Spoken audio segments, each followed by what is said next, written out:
today's webinar. This is the first of our webinars showcasing the winners of our 2017 Research Awards. I'm Alison Fenner and I'm Executive Business Director at IAB Europe, and I'm going to host today's session. So this is the 6th year of our Research Awards, which recognise and celebrate the contribution made to the development of the industry by innovative research projects and the teams behind them. And it's always great to have representatives of our research committee, other people who've made a great effort to enter the awards coming into these webinars. What we're going to do is share the winning case studies of the brand advertising effectiveness, audience measurement, advertising solutions, and research and data innovation categories. The Research Awards are part of our mission to prove the value of digital advertising, and we've seen a marked increase in the quality of entries each year. The webinar is going to last about 40 minutes, so there'll be about 25 to 30 on presentations and a 10-minute Q&A. Please note that all of the case studies presented today are available in the resources section of our website. So if you want to share the live presentation with your colleagues, the webinar recording will be available after the event as well. And all of the winning case studies are available to view and download on our website. So before we start, let's take a moment to ensure that everybody is ready and familiar with the webinar control panel. You should see a control panel on the right-hand side of your screen. You can minimize the panel by clicking on the double arrow button in the upper left-hand corner, and expand the panel by clicking again the same button. So there is a chat panel and a Q&A panel. You can submit technical queries in the chat panel to me and I'll respond to those. And you can submit questions for the speakers using the Q&A panel directly to them. They might get the opportunity to answer as we're going along, but if not, we'll try to come back to you on those during the Q&A at the end. If you need help during the session, you can raise your hand by clicking the red exclamation mark icon just above the chat panel. So just to be clear, technical issues should be submitted to the host in the chat panel and questions for the speakers in the Q&A panel. So I'd like to introduce our presenters joining us today. Anita Karas, who's Sales Insights Director EMEA at Oath, and she'll be presenting with Kate Hale, who's Client Director Media and Digital at Millward Brown. And then we'll be moving on to Martha Sulkiewicz, from Business Development Director of Advertisers EMEA at Cadburys. So now I'm going to hand over to Anita and Kate to present the KMB Brand Lift Oath Cadbury Buttons Memory Lane case study. Thanks very much, Alison, and good afternoon to you all. Really excited to share with you the ad effectiveness winner, Cadbury's Memory Lane, which we at Oath did in partnership with Millward Brown as a third-party measurement supplier. So Kate and I will kind of take you through a little bit of background about the campaign, what it looks like. Kate will then go on to talk about some of the results, and then I will just end and close with what we're doing now with Cadburys as a client. So in terms of how this actually came about, the brief that we got from the agency is by verbatim on that background comment at the top of this slide.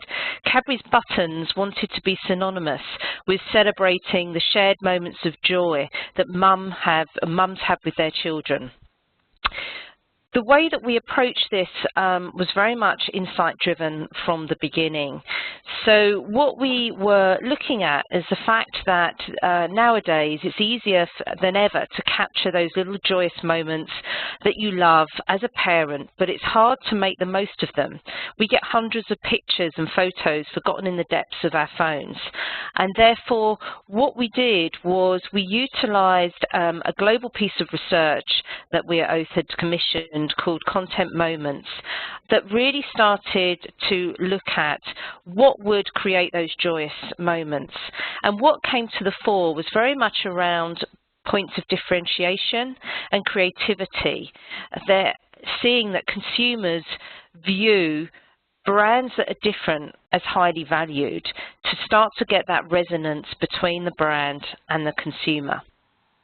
So we wanted to take this insight to heart and stand out from the crowd, and hence we created Memory Lane, which is an online VR tool where parents could upload their favourite family photos that were dynamically integrated into a street in Cambridge in the UK. It was an immersive 360-degree video which used a combination of virtual reality technology with the fact that you could fully personalise this experience, push it out through a video and share it. It was something that had never been done before, so therefore was a world first, and therefore taking that insight of how parents cherish those moments of joy and how they could then go and share those with their friends, their families, etc. It's probably no surprise that that actually caused and captured a lot of attention via vloggers and personalities alike, and hence why we had sort of endorsement from the likes of Sophie Ellis-Bextor, etc.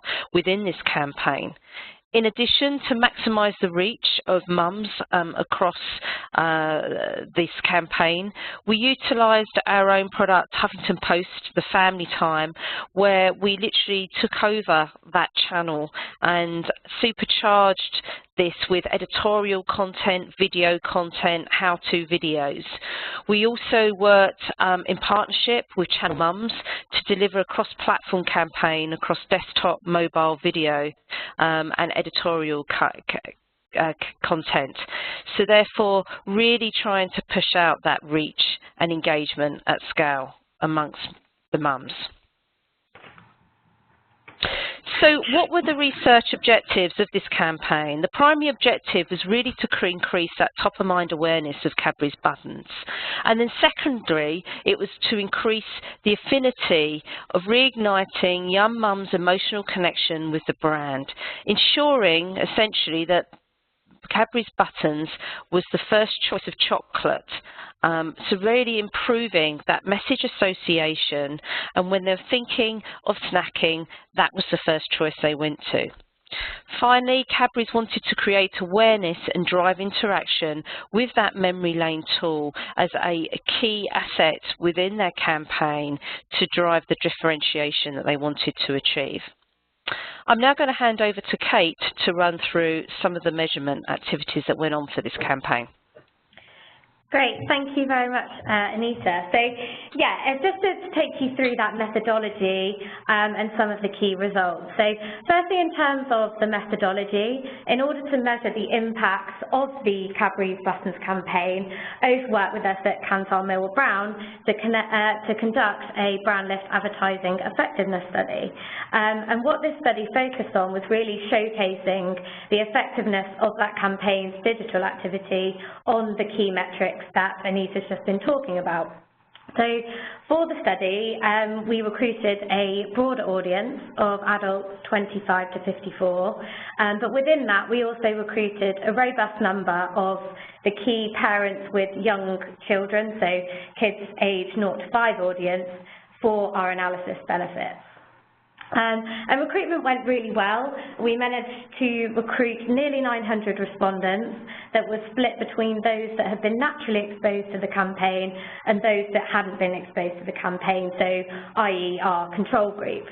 So how we determined the exposed and the control group was using our online cookie tracking capabilities, and that then links through to our Ignite panel, which is where our sample is recruited. And as well as that, we also matched the control and the exposed against their online behaviours and demographics, as well as recruiting them simultaneously throughout the course of the campaign, which meant that we could make sure that any differences between the responses of the two groups were down to campaign exposure and not down to any external factors or any other differences between the two groups. Can I have the next slide, please, Anita? Thank you. So, what did these results reveal? Well, firstly, both engaging content and the solid branding that was used within the creative allowed the campaign to stand out online, and we did see a significant uplift in top-of-mind awareness for Cadbury's. So that's where you see the 7% point uplift versus the control. And it's worth bearing in mind that this significant uplift was also on top of high baselines, where essentially even without campaign exposure, Cadbury's already comes readily to consumers' minds when they're thinking about the chocolate category. And these results were then even more prominent when we looked at our key parents with young children audience, where we did see an even greater uplift in unprompted awareness versus the control group. And I think what this really highlights is the relevance of the content amongst that key audience, and suggested that the campaign was both highly memorable and distinctive, but also had that clear tie back to the Cadbury's brand. Next slide, please.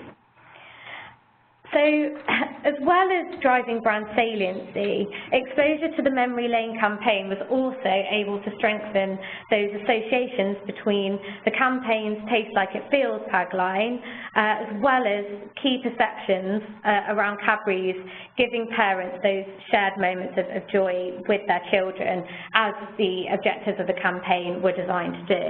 And this in turn enabled the campaign to drive an increase in brand love amongst some of our key audiences. And of course, it's worth remembering that this is a really great achievement, because we know that it isn't easy to drive that emotional connection between the consumer and the brand. So clearly, in terms of meeting our brand objectives, the campaign was extremely successful, but the study also provided some great learnings around the key components that help to drive that positive impact, both in terms of creative and media. So looking at that first learning, if I can have the next slide, please, Anita. Thank you. So the first learning was really around the strength of the digital creative, which employed differing levels of interaction.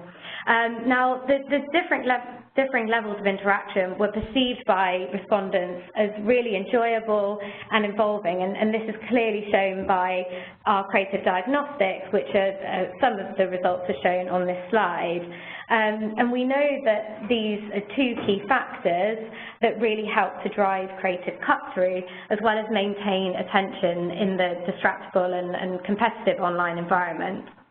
But I think it's also important to point out that AOL, that they employed a range of interactivity across their creative. So some of the creatives had an interactive element while others didn't. And why I think that's so important is that it enabled those who were more engaged with the brand or more in the right mindset to engage, to interact with the campaign and really drill down to get more information about Memory Lane. But the use of non-interactive format avoided alienating those who didn't choose to interact with the campaign, but ensured that they could still take out new and meaningful information from those creatives. And this is something that we often find that brands miss when they are using highly interactive formats.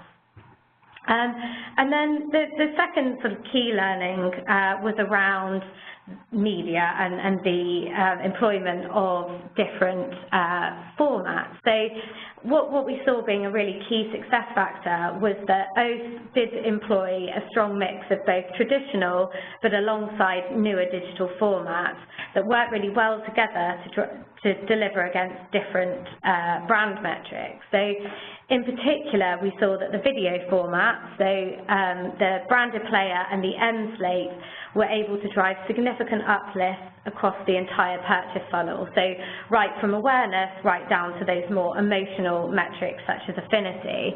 And of course, this is a very commendable performance, but really helped to prove that the value of investment in video and showed the fact that it really can bring the story of the campaign to life.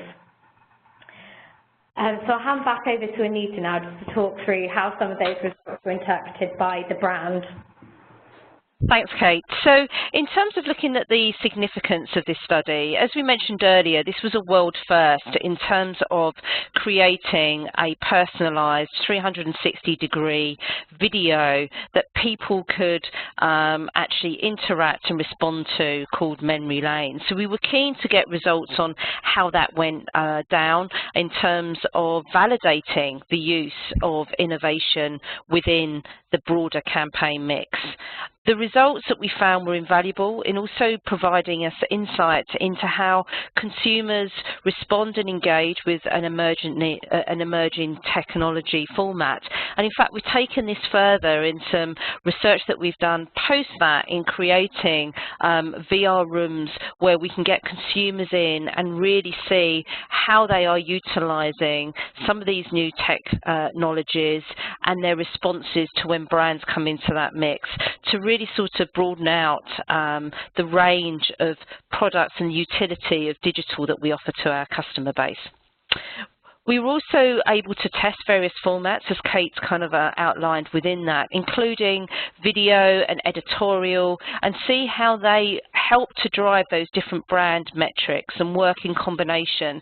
As Kate said, something that was really important for us was to provide consumers with a range of ways to respond to the marketing of Cadburys buttons, from a fully immersive experience to a more sit-back experience.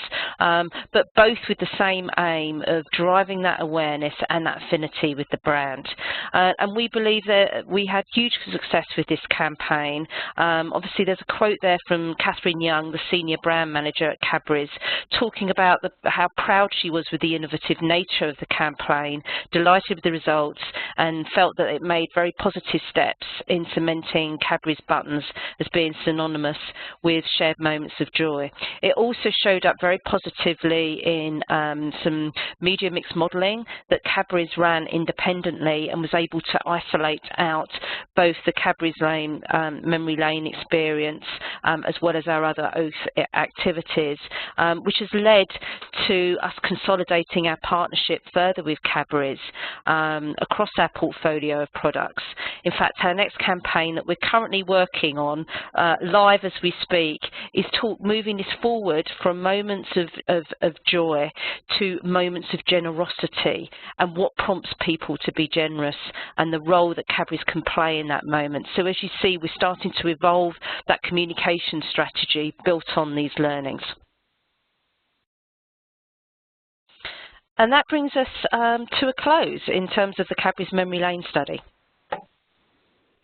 Thanks very much, Anita. It's great to have a world first shared with us, and you've got some really positive findings there, and it's great to see that new steps have been taken since that piece of research, which hopefully we'll be able to track with you in future.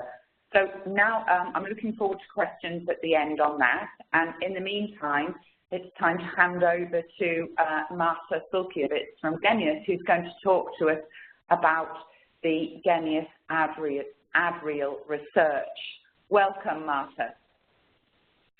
Good afternoon.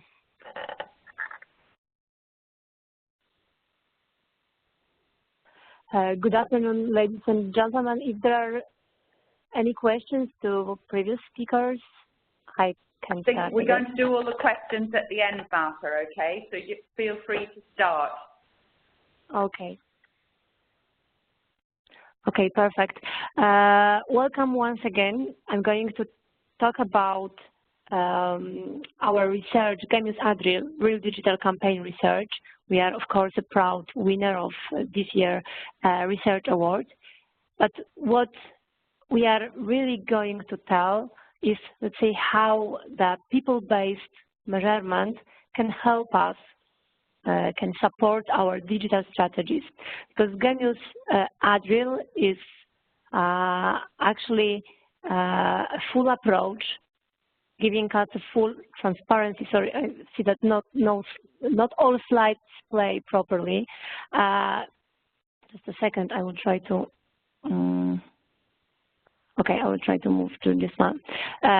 Genius Ad Reel is giving us a possibility to analyze the whole digital advertising market without scripting anyone, without asking anyone for data. It's completely independent research based on panel. And if you analyze what possibilities are in the market that used to be on the market to analyze digital advertising market, you can see that all of them are lacking some interesting details you would like to investigate. So the first point, we have ADEX.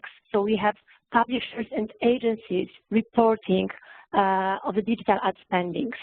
And it's just a perfect source of data because they are 100% accurate. But unfortunately, not all publishers wish to report, and we have no details in reporting. So, for instance, Facebook, Alphabet ecosystem, and programmatic ads are estimated only partially on agencies' reports. And what we found out, for instance, in Poland, when cooperating with ADEX, with IAB Poland, we found out that big agencies reporting to ADEX represent only 50% of video ad impressions from Facebook and YouTube, and nearly 25% of display impressions on Facebook and on YouTube. So ADEX, of course, is a great source of information about the digital market condition, digital market value, but it doesn't give us a full picture, unfortunately, and it doesn't give us necessary details. So let's say the alternative solution, what can give us all details we wish to have, is tags-based or ad server-based measurements. And there are so many companies that you can see here plenty of small logotypes because you can measure your campaign with many different solutions. But the keyword is your own campaign because you have opportunity to investigate only your own campaign. And the third solution on the market used to be crawler-based monitoring, which still existing on many markets and is also used as an additional source of information. And crawler-based monitoring can be somehow compared to traditional press monitoring, like when someone opens a newspaper, a magazine, and see the ads inside. And this is how the crawler-based monitoring works in short. So the crawler, crowd, bot, server, we can call them different names, opens most popular websites and check what ads are displayed to them today on such websites. So of course there will be no programmatic ecosystem, including Facebook nor Alphabet, and it will be actually only ad facts and only those ads that are still displayed to this bot. So those all solutions were not enough to give us what we wanted to know. And what we wanted to know is the whole digital advertising market measured, let's say, with the full transparency. So what we decided to do, to work with, is to prepare digital advertising measurement on a panel. So totally based on people, totally based on panelists or real human beings that are visiting everyday websites and have some ads displayed on them. So what we did was actually preparing a user-centric research based on a browser extension, and this browser extension was installed on panelists' devices. As we, as a Genius, have over 30 years of experience in audience measurement based on panel, what we did in Adriel was just add to this audience measurement on panel advertising recognition. So we could advertise, we could recognize, advertising on any website like RTL, Facebook, Google, YouTube, Yahoo, Onet, TF1 or Hurriyet or any other website. We can recognize what was the advertising, and we could check what sort of ads were displayed to every of our panelists, to every real user that is our panelist. We could check which ads were displayed in viewable or non-viewable part of the screen, and we could send all those creatives to the categorization system. I'm not sure if you can imagine how many ads, how many single creatives we collect from every market, and we do measure 7 European markets by now. From every market, we collect close to 4 million display creatives monthly and few hundred thousand of video creatives every month. It's a huge amount of ads because it's not only those top 100 advertisers that you know from also from TV and from the top list of digital ad spendings. It's also the long tail of small business startups, because this is how the digital advertising market looks like today if you analyze it together with Facebook and Google. So what we do after we categorize all those ads, we are assigning to panelists weights, and we are extrapolating data from panelist data to the whole online PC population data with real users, impressions, viewability, and demographic profile. So as a result, we can see and we can analyze what our publishers share in the market. So for instance, what is the Facebook share of the market? What is the YouTube share in video and display in Germany or Poland or Turkey or France or any from 8 markets we already analyzed. We can see what were their viewability rates and viewability times when it comes to display and video. And we can, of course, analyze like this any publisher. Doesn't matter if he wished to script or not. It's completely independent from them. So what it allows us is to analyze our competitors' digital strategy nearly as detailed as our own. So we can see real users, impressions, and placements of any campaign on the market. So every marketer can check their competitors' digital advertising activity. Every publisher can check who was advertising on their competitors' inventory and what was the performance of those campaigns. Everyone can analyze what was the socio-demographic profile of reached audience and what were viewability rates and viewability times. And of course, it lets us discover much more than just quantity metrics. Of course, everyone is interested in them, but we have a possibility to analyze not only quantity, but also quality of digital ad contact. Because today we are more and more often buying users than advertising space on a website. We are buying a certain person we would like to reach with our ads. So it's a people-based measurement, and because we have this people-based methodology, we can analyze the quality of digital ad contact. What does it mean in, oh, sorry, I see that another slide doesn't display properly, but when you download this later on, it should display properly. Sorry for inconvenience. So in general, what does it mean in practice? Very hot topic as brand safety recently can be covered by Adriel in a simple way, because we can see on which website, on which domain the ad was displayed to a panelist, to a user. So we can see whether it was a website with not safe content, like on erotic content, on gambling content, or maybe pirate content.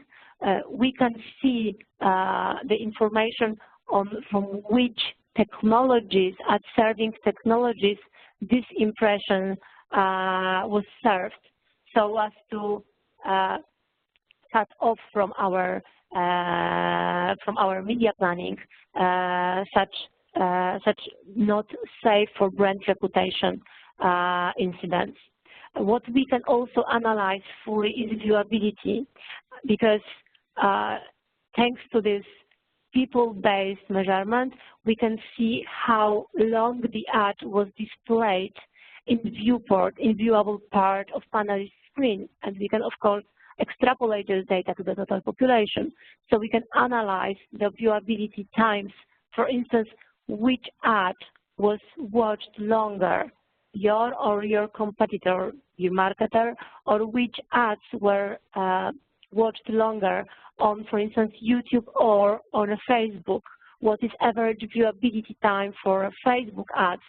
We can see in Adriel that it's close to 5 seconds, comparing to definitely longer times in VOD players. And it's also audience duplication and the clutter, because we can see how many ads were displayed to one single panelist. So we can, for instance, analyze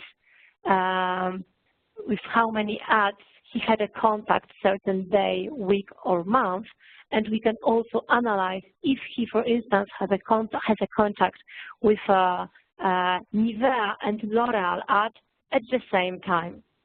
So it's extremely important, and it's a new point when it comes to the analyzing ads efficiency.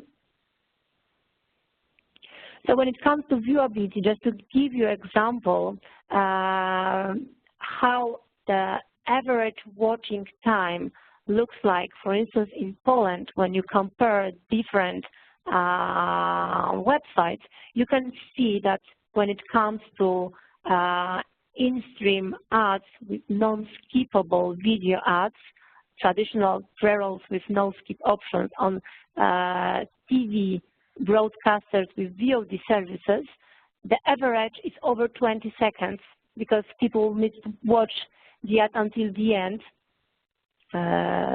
so as to watch the content that will follow. But when it comes to YouTube or Facebook, when you have this skip option on YouTube, or you can scroll anytime on Facebook, it's dropping to 14 seconds in average for YouTube and 5 seconds in average for Facebook. And those numbers are for all ad durations. So it's an average for all ad durations. And there are plenty of examples in Adriel data where we can see that there are ads that people wanted to watch longer, for instance, on Facebook and on YouTube.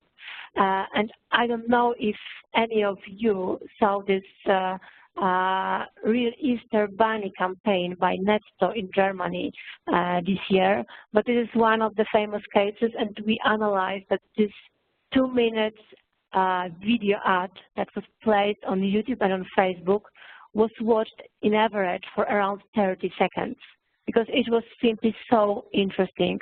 After you download the presentation, if you're interested, you can see the full movie in it. So this is one of the examples when people really wanted to watch ads, and we know based on Adriel data that in average they watch it for around 30 seconds.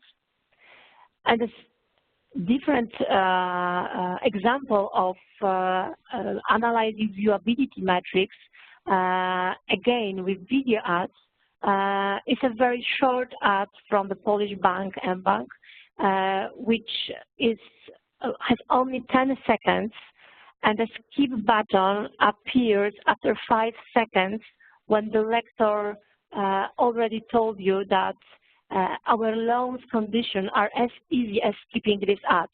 This communication takes 5 seconds exactly, and there is information that the loan should be understandable. This is their trademark. So they can also play with this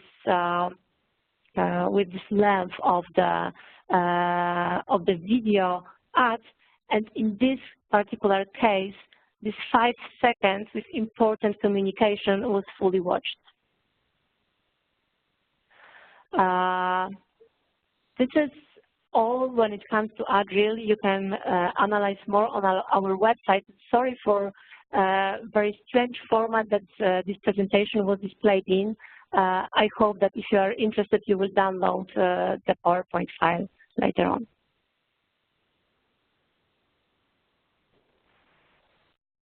Thanks very much, Malta. That was a great intervention on ad effectiveness. So I'd like to go back to Anita and Kate first of all, please. Just talking about your case study, I think that was a great demonstration of how a VR video experience can enhance brand metrics. Just putting that in context with your comments about the different types of creative and whether they're suited to a lean forward and lean back experience and being able to get that right. Do you want to talk a little bit about how you've seen this very engaging format use increase and what brands have been learning from that kind of the opportunity to have a range of formats for consumers in a different mindset? Should I start, Kate, and then you interject from a measurement perspective? Yeah, thank you. I think at Oath there's a number of things. One thing that we've gone to market with is around understanding how can we really service our customers to drive brand love. And what we're doing at the moment is actually quite a large global sort of driver analysis around what is brand love, and obviously that has both implicit and explicit kind of measures within that, which really, when we look at sort of underlying that, differentiation, setting the trends, is really one of those key drivers, shows that innovation is really important, and what is seen as obviously innovative today will differ tomorrow. So we're actually quite investing a lot of time, energy from a research perspective, but also in terms of our offerings back to our customers on innovative techniques to utilise digital within. I mentioned a research piece that we've done, actually it was in Germany, where we mocked up a virtual living room and kitchen area and had over 400 people go through that and be able to interact with anything from digital assistants to AR lighting controls, to smart TVs, to a digital fridge, to sort of AR weather forecasts, etc. And then put brands within that experience to see how consumers respond and how immersive that was. And I guess sort of two of the upshots of that was very high percentages in the 90s of those consumers really felt that that VR experience offered brands new ways to connect with that consumer base, and 70% of them felt that that extremely innovative space was a great way of showcasing the brand to a customer. And this kind of goes back to sort of times of gone by where we have Xbox in our repertoire and we looked at brands within a gaming experience. And what that does is having real brands in those experiences actually authenticates that experience. It brings the blend of reality and virtual reality together. So I think there's huge opportunities there. It is very much seen as a way to differentiate and sort of lead by example. And I think there is always going to be a finite timeline for this, because even within that experience, 72% said that VR is going to be like watching TV probably 5 to 10 years from now. So then it will become the norm again, and then we'll be moving on again in terms of the evolution of what digital and data can do. So yeah, I would encourage people to grab that opportunity, and we're going to continue to measure and provide solutions in that space. Yeah, and I agree. I think there are some great examples of usage of VR, and of course the Cadburys Memory Lane campaign is another great example. I think from a measurement perspective, I would say that there's still relatively low levels of measurement of VR campaigns, and given the investment that is required for VR and creating those sort of highly sophisticated campaigns, I think more brands need to start taking more of a mature approach to measuring that activity to make sure that it's paying off, not just in terms of kind of behavioural metrics, but making sure that it is having that longer term brand effect as well. So obviously, you know, Cadburys did that very well, but on the whole, we're not seeing enough kind of brands coming to us and asking us to measure the brand effectiveness of those campaigns.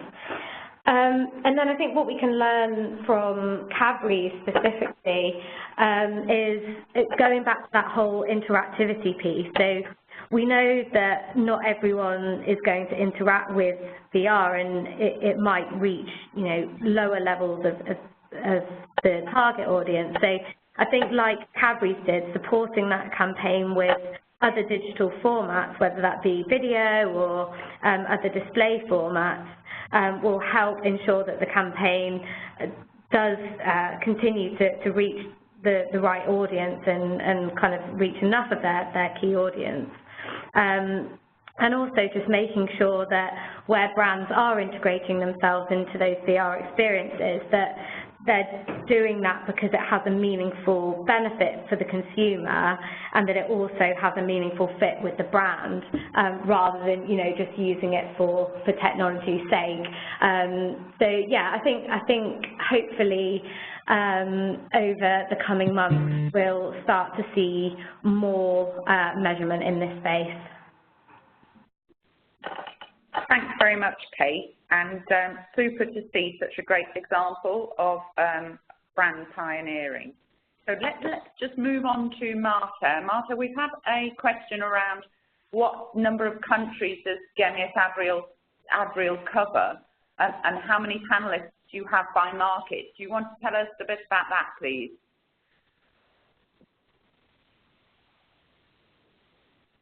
Currently, we operate in 7 countries. In some of them, we are in the early stage of, let's say, presenting first results to the market. Coming to the details, we operate in Poland, in Germany, in Romania, in Ukraine, in Russia, and we are now starting France and Turkey. So those are countries where Adreal is available. When it comes to the sample size, the number of panelists, it of course depends from market to market, but in average it's between 3,000 or 2,000 of panelists on a small market with not very big online population, up to 10,000 panelists, and doesn't matter what is, let's say, the size of the population in a chosen country. The statistic mistake is in average ±2 percentage points. Okay, that's really interesting and great from our perspective as covering the whole European market to see that the tool's being used in both small markets and big markets. So we'd be very happy to help profile cases and best practice that you see evolving from those markets. Thank you. So just want to come back to everybody with one final question. You know, it's great that that you and your teams have taken the time to put your proposals together for the IAB Europe Research Awards. We're always trying to drive best practice in the marketplace and share learnings. So I wondered whether you had any tips for future IAB Europe Research Award entrants or people who might be thinking about entering. So I come back to you, Anita, on that. Yeah, I mean, I think from our perspective, it's very much around during the year looking at what sort of really resonates, get a strong measurement program in place, looking at what really is seen as your best in class, and giving it a go. You've got to be in it to win it, I guess. But from our perspective, it's very much seeing what is bringing net new insight into that market. Maybe it's countries that haven't been covered before, or whether it's utilising digital in a different space or a different way. Is something that we're focusing on and what we're pushing out from an awards perspective. Yeah, great from our perspective to see that innovation there. So, Marta, do you have any further comments on that? I think that we will all move towards the multi-platform measurements more and more next year. And I guess those are going to be, let's say, next big steps in digital advertising measurement, multi-platforms. I mean, mobile, PC, TV, radio, all coming from the single source panel. Okay, great. Yes, you're right. Multi-platform is only becoming more important in terms of everybody's agenda and understanding both ad effectiveness and reach across those platforms. That's certainly something that our IAB Europe research has proven. So thanks very much to everybody for your participation today. We're just going to close with a slide that, again, points you back to where you can find the case studies on the IAB Europe website in the Research Awards area. As I said earlier, you'll be able to re-watch the recording, share that with your friends, and for Martha's slides that in places didn't fully work, obviously you'll be able to download that and see the videos. So also at the end of this webinar, there's a survey. We'd be really grateful to get your feedback via the survey. And also remind you that this is just one of a series of webinars. You should have received invitations to the other Research Awards and Mixed Awards webinars, and please do contact us if you need any further information. I think we've got some contact details just coming up on the last slide where you can contact my colleague Mary Claire, who's been busily working away in the background on this webinar today. So thanks very much to our presenters today for doing a fantastic job and giving us some insight into new techniques, new ideas, and I'm looking forward to working with you all again in the future on your next project.